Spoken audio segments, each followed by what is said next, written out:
کے ہاتھ پر کل ہمیں فتح یاب بھی کرے گا۔ حضرت عمر فرماتے ہیں میں نے کبھی سردار بننے کی خواہش نہیں کی سوائے اس رات کے۔ اس رات میں بھی یہ تمنا کرتا رہا کہ صبح یہ سرداری کا منصب مجھے مل جائے، مگر صبح نبی پاک نے پرچم دیا تو کس کو دیا؟ جناب علی کو۔ آپ فرماتے ہیں عین علی، علی نظر نہیں آ رہے۔ عرض کیا گیا ان کی آنکھوں میں تکلیف ہے، آشوب چشم ہے، آنکھیں سرخ ہیں، پانی بہ رہا ہے، آنکھیں نہیں کھلتی۔ نبی پاک نے فرمایا بلاؤ علی کو۔ لایا گیا، آپ نے لعاب ان کی آنکھوں پہ لگایا، اسی لمحے رب نے شفا عطا کر دی۔ وہ لعاب نبی پاک علیہ السلام نے اس میں کھجور کو بھگویا، حسن و حسین کے تالو میں لگایا، رب نے لگوایا۔ یہ کام کس نے کروایا؟ رب نے کروایا۔ رب کی کیا منشا کیا ہے؟ اور جن کے نام رب خود لکھوائے اور ان کے تالو میں لعاب نبوت سے کھجور کو تر کروا کے لگائے، اس رب کی منشا یہ ہے نبوت کی عادات حسن حسین کے اندر آ جائے، نبی جیسا اخلاق ان میں آ جائے، ان جیسا علم، حوصلہ، تحمل اور اللہ کی غلامی کا جذبہ ان میں آ جائے۔ نبی پاک نے یہ تعلیم دی، رب تمہیں بیٹا دے 2 جانور ذبح کرو، ایک اللہ بیٹی دے 1 جانور ذبح کرو۔ اللہ اکبر، جو حدیث پاک اٹھا کر دیکھو، اقا رسول اللہ صلی اللہ علیہ وسلم حضرت عبداللہ بن عباس رضی اللہ تعالی عنہما نبی پاک کے چچا کے بیٹے ہیں اور حضرت علی کے کزن ہیں، چچا تایا کے بیٹے ہیں آپس میں، یہ تینوں نبی پاک، حضرت علی اور حضرت عبداللہ بن عباس۔ وہ روایت کرتے ہیں، وہ بیان کرتے ہیں کہ اقا رسول اللہ صلی اللہ علیہ وسلم عن الحسن والحسین بکبشین کبشین۔ حسن کیا عقیقہ کیا تو خود رسول اللہ علیہ السلام نے کیا، حسین کی باری آئی ان کا عقیقہ کیا تو خود رسول اللہ علیہ السلام نے کیا۔ حسن کی باری پر 2 مینڈے کیے، حسین کی باری پر بھی 2 مینڈے آپ نے ذبح کیے، 2 دمبے ذبح کیے۔ نبی کریم صلی اللہ علیہ وسلم نے کیا اسوہ دکھایا اپنی امت کو حسن حسین کے بارے میں۔ صحابی فرماتے ہیں قدو بالنبی صلی اللہ علیہ وسلم، اللہ اکبر، توجہ فرمائیں، قدتو بالنبی صلی اللہ علیہ وسلم والحسن والحسین بغلتہ الشہباء، اللہ اکبر، احدہما خلفہ والآخر قبلہ قدامہ۔ فرماتے ہیں ایک دن نبی پاک کا سفید خچر میں نے اس کی مہار پکڑی ہوئی تھی۔ صحابی فرماتے ہیں یہ صحیح مسلم میں حدیث موجود ہے، لقد كنت بالنبي صلی اللہ علیہ وسلم والحسن والحسین بغلتہ الشہباء۔ نبی پاک کا ایک سفید خچر تھا، بڑا قیمتی، بڑا خوبصورت۔ ایک دن میں نے اس کی لغام پکڑی ہوئی تھی، مہار پکڑی ہوئی تھی اور اس کو لے کر آہستہ ایسا چلا رہا تھا، اس لیے کہ اس خچر کے اوپر اس وقت خود نبی کریم علیہ السلام سوار تھے اور آپ کے آگے پیچھے حسن و حسین سوار تھے۔ نبی پاک کے ساتھ آگے پیچھے حسن و حسین سوار تھے، حتی دخلتہم حجرۃ النبی صلی اللہ علیہ وسلم، میں ان کو گھما پھرا کر بالآخر نبی پاک کی حجرہ مبارکہ تک چھوڑ کر آیا۔ صحابی غلاموں کی طرح کبھی آپ ساحل سمندر پہ جاتے ہیں اپنے بچوں کو لے کر، وہاں اونٹ اور گھوڑے لے کے لوگ کھڑے ہوتے ہیں، بچوں کو سواری کراتے ہیں، سواری کو لے کے آہستہ آہستہ چلتے ہیں، بچے گر نہ جائیں، زخمی نہ ہو جائیں، انہیں تکلیف نہ پہنچ جائے۔ اور یہاں حسن حسین کو ساتھ بٹھا کر چلنے والا سواری پر کون ہے؟ محمد مصطفیٰ علیہ السلام، اور براق کا شخص غلاموں کی طرح ساتھ چلنے والا نبی کا صحابی ہے. کہتے میں گھما پھرا کر بالآخر انہیں نبی پاک حجرہ مبارکہ تک آپ کے گھر تک چھوڑ آیا. یہ تو نبی کی سواری ہے, یہ تو نبی پاک کا خوبصورت سفید کھچر ہے. حضرت عمر فاروق فرماتے ہیں رضی اللہ تعالی عنہ, مجمع الزوائد میں یہ حدیث موجود ہے. جناب عمر فاروق فرماتے ہیں میں نے ایک دن کیا دیکھا, رأیت الحسن والحسین علی عاتق النبی صلی اللہ علیہ وسلم فقلت نعم الفارس تحتکما. میں نے ایک دن جناب حسن و حسین کو نبی پاک کے کندھوں پہ سوار دیکھا, ایک نانا کے دائیں کندھے پر, ایک نانا کے بائیں کندھے پر. مجموع الزوائد جلد نمبر 9 صفحہ نمبر 185 پر یہ حدیث موجود ہے. اور یہ اہل سنت کی کتاب ہے, اہل حدیث کی کتاب ہے جو پڑھ رہا ہوں. اور حضرت عمر فاروق راوی ہے کہ میں نے دیکھا, رأیت, میں نے دیکھا حسن و حسین کس پہ سوار ہیں, نبی پاک کے مبارک کندھوں پر, نبوت کے شانوں پر. میں نے یہ ان کی شان دیکھ کر ان بچوں کو مخاطب کیا, ذرا صحابہ کا پیار دیکھو حسن و حسین سے. میں نے دیکھا تو کیا کہا, نعم الفارس تحتکما.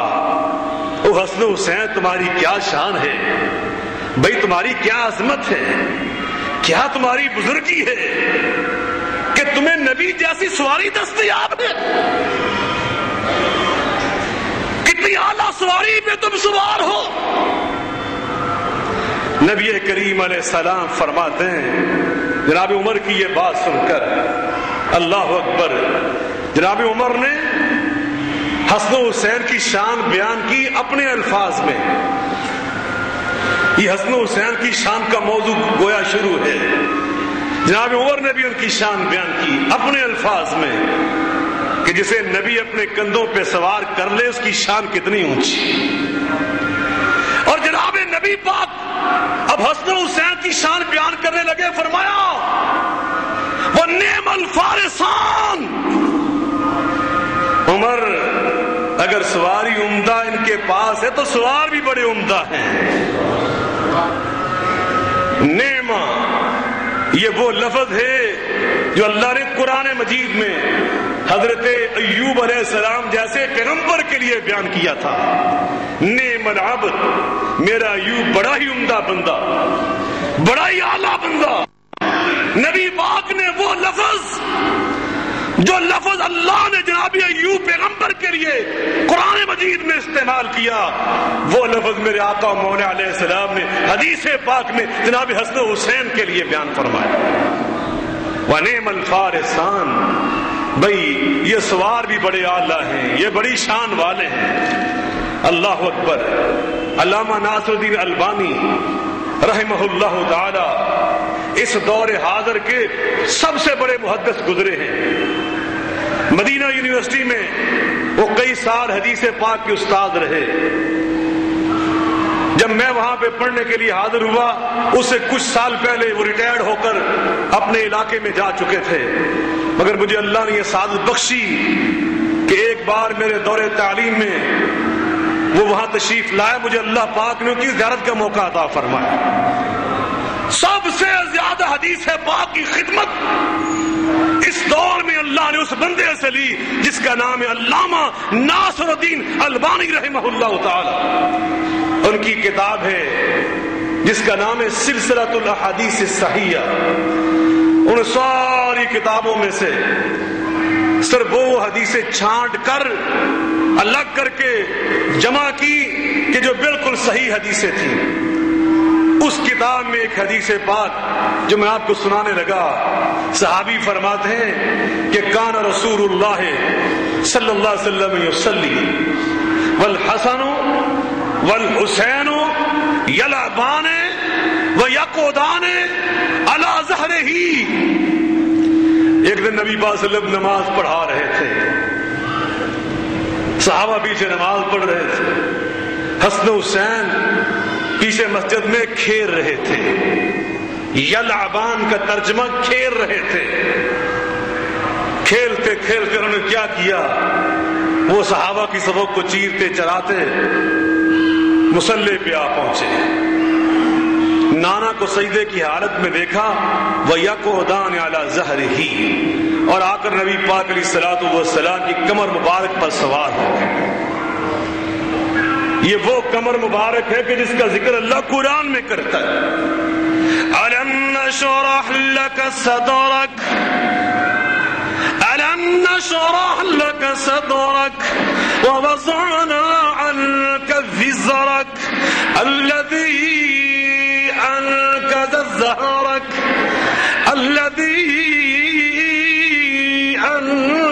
ظَهْرَكَ وَرَفَعْنَا لَكَ ذِكْرَكَ۔ وہ کمر مبارک آ کر اس پہ اوپر بیٹھ گئے، فَأَخَذَ الْمُسْلِمُونَ يَمِيتُونَهُمَا۔ جو لیٹ صحابہ آئے نا، انہوں نے دیکھا منظر، اب صحابہ سجدے میں پڑے نبی پاک کے لمبے سجدے کی وجہ سے، اور وہ کھیل رہے ہیں، کود رہے ہیں، کوئی ایک چڑھ جاتا ہے، دوسرا ادھر آتا ہے، وہ بیٹھ جاتا ہے، اس لیے نانا کے ساتھ نماز کی حالت میں کھیل رہے ہیں۔ وہ جو لیٹ آئے نا صحابہ کرام، انہوں نے ان کو ہٹانا چاہا، ان کو آواز دی، جیسے انسان آواز نکال کر شش کر کے روکتا کسی کو روکنا چاہا۔ نبی پاک صلی اللہ علیہ وسلم بھی سن رہے تھے۔ خیر، آپ نے اسی طرح نماز مکمل فرمائی اور سلام پھیر کر فلما انصرف، رخ انور صحابہ کی جانب پھیرا اور تیزی میں فرمایا ذروہما، اور ان کو روکنے والوں تم رک جاؤ، آئندہ یہ کام نہ کرنا۔ میرے نمازوں کو روکنے والا، نمازوں کو نہیں ڈانٹا، ان کا باپ علی موجود تھے، ان کو نہیں جھڑکا، فاطمہ بیٹی کو پیغام نہیں بھیجا کہ تم میری نماز خراب کرتی ہو، میرے نماز کا خشوع میں خلل ڈالتی ہو، ان بچوں کو سنبھالتی نہیں ہو، یہ نہیں فرمایا۔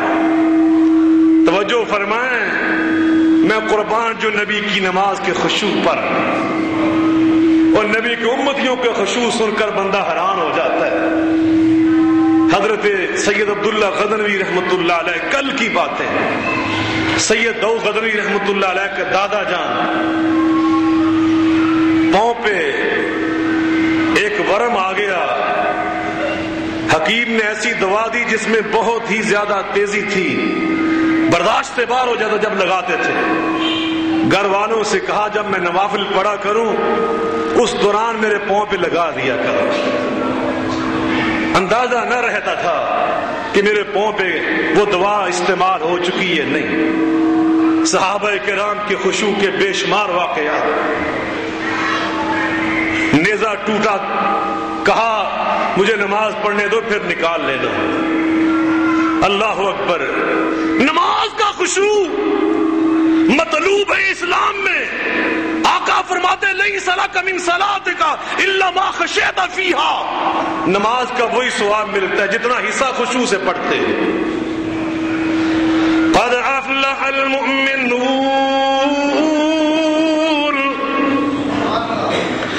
قد افلح المؤمنون الذین هم فی صلاتهم خاشعون۔